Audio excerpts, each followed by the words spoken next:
What did you want your film to convey?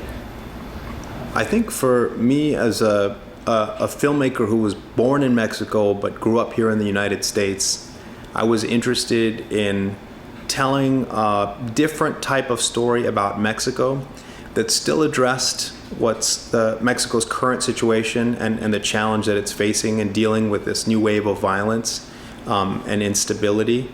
But I wanted to get beyond the headlines. I think in 2007 and 2009, there were a lot of cable news packages about the so-called drug war that were hyper sensationalistic, it was hyperbolic, and again, there was no context. It was just body count journalism.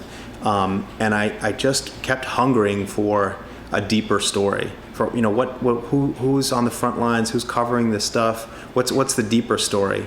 And I just was really unsatisfied with what I was seeing.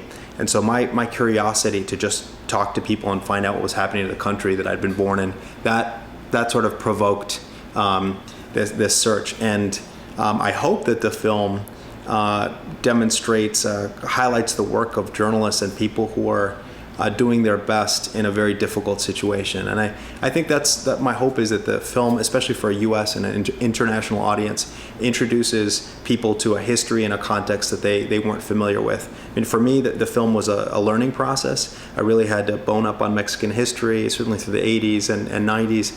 And I hope that the film is useful in that way as a kind of a tool to contextualize the current crisis that Mexico is facing.